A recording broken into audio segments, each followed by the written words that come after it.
Oi, eu sou o Pedro e hoje eu vou ensinar para vocês como é que faz uma fogueira. Sim, uma fogueira, mas ela é uma fogueira bem diferenciada. Primeiro você quebra esses blocos aqui, põe um pistão aqui, outro aqui, calma aí. Pronto, agora você pega um injetor, coloca aqui. Depois você pega uma escada que você quiser.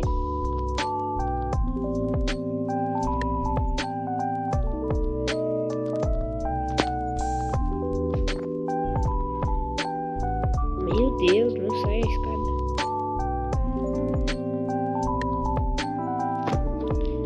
Pronto.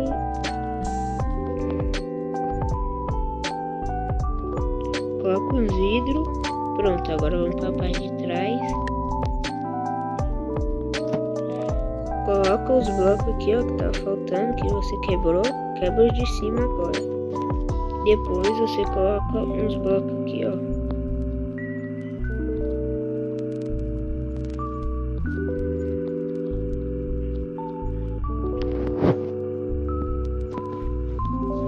E você tem que pegar redstone, que eu esqueci.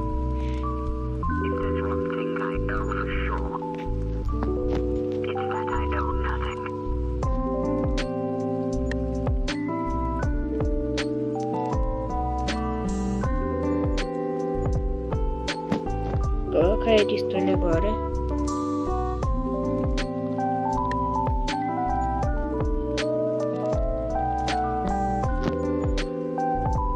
Depois, pessoal, pega esses dois blocos aqui, ó. Esse e esse. Calma aí. Quebra essa parte aqui. Coloca um aqui e o outro aqui. Pronto. Agora vamos estacionando. Ó.